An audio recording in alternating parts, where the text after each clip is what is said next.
कैसे हो? मैं हूँ राजवीर और आप देख रहे हो मेरा यूट्यूब चैनल है यार ब्रदर्स। तो इस वक्त आप जो बाइक देख रहे हो, इस बाइक के एक पैटर्न होते हैं। हर बाइक को करने का एक पैटर्न होता है। उस पैटर्न को फॉलो करोगे तो गाड़ी की चाहे एवरेज हो, चाहे पिकअप हो, चाहे बैलेंसिंग हो, चाहे आवाज़ हो, चाहे उसका स्मोक प्रॉब्लम हो, सारी की सारी प्रॉब्लम सॉल्व हो जाती हैं। काफ़ी सारे भाई होते हैं जो गाड़ी के पार्ट्स को चेंज करने के लिए तुरंत ही राजी हो जाते हैं और बाद में जब उसकी एक परफॉर्मेंस की टाइम आता है तो वो पीछे हो जाते हैं। तो ऐसा क्यों होता है, ये मैं छोटी छोटी चीज़ें आपको शेयर करूँगा और आपको कुछ बातें बताऊँगा जो आपके बहुत काम आएंगी। ज़्यादा देरी ना करते हुए सीधे मुद्दे पे आते हैं और आपसे कुछ बातें करते हैं। तो भाई ये जो टीवीएस की अपाचे गाड़ी है, इसका तो इंजन फिट कर लेंगे, कोई बड़ी बात नहीं है। पर बात जब आती है हमारे पेट्रोल एवरेज माइलेज और इसके ऊपर, मतलब हमारे पेट्रोल की खपत के ऊपर, क्योंकि जैसे कि आपको पता है कि कॉमन सी बात है, हमारी गाड़ी की एवरेज आज की डेट में हमारे लिए सबसे इंपॉर्टेंट पार्ट होता है। उसका रीज़न क्यों है? क्योंकि 100 रुपये लीटर पेट्रोल हो चुका है। एक ऐसा ज़माना था जब 50 रुपये, 70 रुपये, 80 रुपये लीटर पेट्रोल था, पर धीरे धीरे धीरे करके पेट्रोल हमारा 100 रुपये लीटर हो गया है। अभी कुछ साल पहले की बात है, जब मैं 250 रुपये का पेट्रोल डलवाता था तो आराम से मेरी जो स्कूटी है उसकी टंकी फुल हो जाती थी। और अब ऐसा टाइम हो गया कि भाई स्कूटी की टंकी क्या, किसी चीज़ की टंकी फुल हो ही नहीं सकती। तो ये जो रीज़न है, इसके बारे में आपको कुछ ऐसी बातें बताता हूँ जो आपको बहुत काम आने वाली है। जैसे कि अभी आपने देखा टीवीएस की अपाचे गाड़ी का इंजन खुला और उसका इंजन फिट भी हो गया, जैसे कि इस वक्त देख रहे हो ये रहा, ठीक है, ये फिट भी हो गया। तो इसके इंजन को पैक करने के बाद जो एक प्रोसेस होता है वो कैसे फॉलो करेंगे? पहली चीज़ ये, भाई देखो, गाड़ी की एवरेज अगर आपको बढ़िया चाहिए तो आपके लिए सबसे इंपॉर्टेंट चीज़ होती है उसके दोनों व्हील फ्री होने चाहिए। क्योंकि कभी कभी क्या होता है, गाड़ी की ट्यूनिंग बंदे कर देते हैं, उसके बाद भी गाड़ी की एवरेज सेट नहीं हो पाती।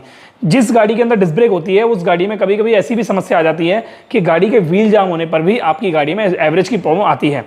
उसका रीज़न, क्योंकि जब गाड़ी के व्हील जाम होंगे तो ऑटोमेटिक पेट्रोल की खपत ज़्यादा होगी और इंजन लोड ज़्यादा लेगा। हमारी गाड़ी का जो एवरेज का प्रोसेस होता है, माइलेज का प्रोसेस होता है, वो सारा इंजन पे डिपेंड करता है।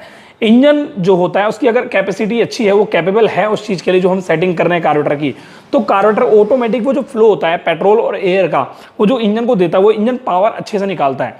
और उसके बाद उसका जो ब्लास्ट और जो वैक्यूम होता है, उसकी पावर गाड़ी की बॉडी को मिलती है। फिर बॉडी हमारी आगे जाती है और उसकी वजह से हमारी गाड़ी में एक प्रॉपर तरीके से एक एवरेज निकल पाती है। अब एक एग्जांपल के तौर पर समझाता हूं। जैसे मान लो मैंने इस गाड़ी में 1 लीटर पेट्रोल डाला और उसके बाद इंजन स्टार्ट किया, गाड़ी की ट्यूनिंग करी, मतलब एवरेज बिल्कुल परफेक्ट हो गई।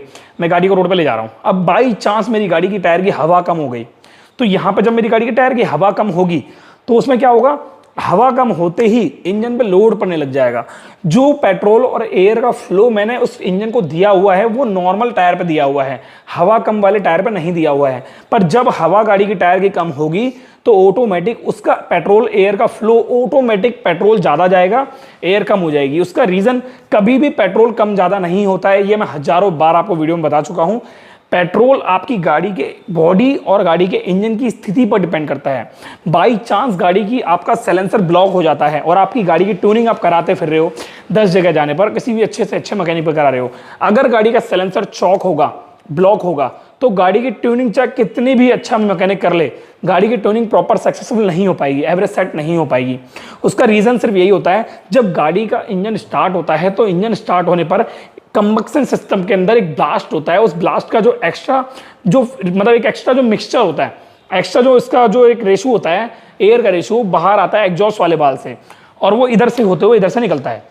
अब जब ये ब्लॉक होगा तो क्या होगा, वो बैक मारेगा और जब वो बैक मारेगा तो ऑटोमेटिक वहां पर मिस फायर होगा और जिसकी वजह से आपकी गाड़ी में एवरेज की परेशानी आएगी। तो कुछ इसको इस तरीके से समझते हैं सॉल्यूशन के तौर पे अगर बात की जाए तो देखो, जैसे मान लो आपको गाड़ी की एवरेज सेट करानी है तो कुछ 5-6 नियम लागू होते हैं, वो सारे के आपको फॉलो करने पड़ेंगे। पहला नियम तो होता है आपकी गाड़ी की प्रॉपर तरीके से सर्विस। अब सर्विस में क्या है, पहला नियम तो सर्विस है। सर्विस के अंदर 5 नियम आते हैं।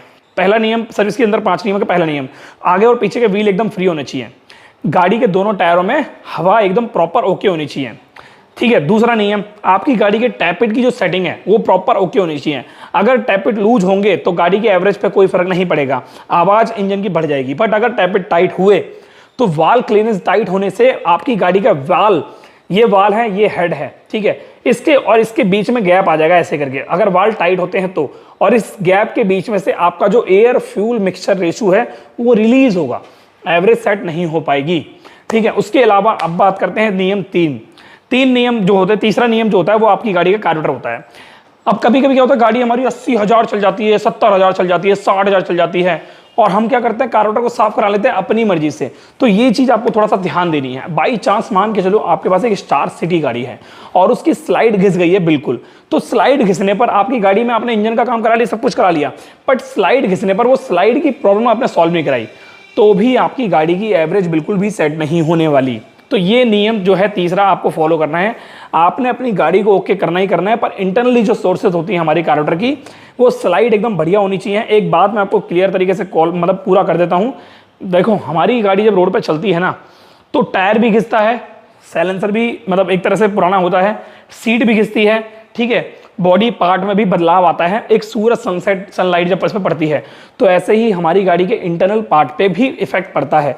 तो एक ऐसा टाइम आता है जिससे हमारे को गाड़ी में कुछ कुछ चीज़ों को चेंज करना पड़ता है। जैसे कि 40 से 50 हज़ार किलोमीटर चलने के बाद जो 100 सीसी की गाड़ियाँ होती हैं, उनके कार्बोरेटर के अंदर जो एक परफॉर्मेंस होती है, वो परफॉर्मेंस प्रॉपर नहीं देने पाती, मतलब दे पाती है।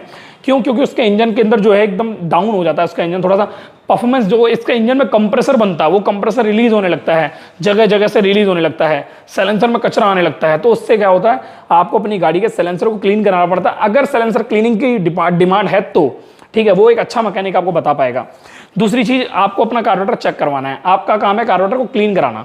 अगर आपको लगता है आपकी गाड़ी की एवरेज सही नहीं हो रही है, तो आपको अपने मैकेनिक से मिलना है और उससे बोलना है कि भाई मैंने ये सारे काम करा लिए, फिर भी मेरी गाड़ी की एवरेज सेट नहीं हो पाई।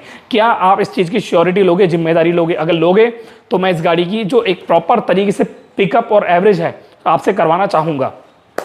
तो ये जो गाड़ी है, इसको ठीक करने के लिए एक अच्छा मैकेनिक तो जरूरी है ही है, पर साथ में एक अच्छा ग्राहक भी बहुत जरूरी है। क्योंकि मेरे पास काफ़ी ऐसे ग्राहक आते हैं जो अपनी मनमानी चलाते हैं, अपनी मनमर्जी चलाते हैं। मैं उनसे बोलता हूं कि सर इसके इंजन में दिक्कत है। वो बोलते हैं नहीं, एक काम करो, इंजन को मत करो, इसकी बॉडी ओके कर दो। आप बॉडी ओके मत करो, इसका कार्बोरेटर ओके कर दो। आप कार्बोरेटर ओके मत करो, इसी में तो क्लच पेट डाल दो। आप क्लच पेट मत डालो, आप इसमें डिस्पैच डाल दो। तो ये अपनी मनमानी चलाता है। मैं एक ही चीज़ बोलता हूँ, सर आप कराओ तो एक बार तरीके से कराओ, वरना मत कराओ। उससे ये होता है कि आपकी गाड़ी परमानेंट सोल्यूशन के हिसाब से आपकी गाड़ी ओके हो जाएगी। ये होता है। एवरेज सेट कराने से सिर्फ वो पेचकस से पिन पेचकस से प्रॉब्लम सॉल्व नहीं हो पाती। आपको पता है धीरे धीरे दिन पे दिन पेट्रोल के प्राइस बढ़ते जा रहे हैं। लोग इलेक्ट्रिकल बाइक लॉन्च कर रहे हैं, बाइक मतलब मार्केट में निकाल रहे हैं। आपको मैं सलाह नहीं दूंगा अभी इलेक्ट्रिकल बाइक लेने के लिए। क्यों?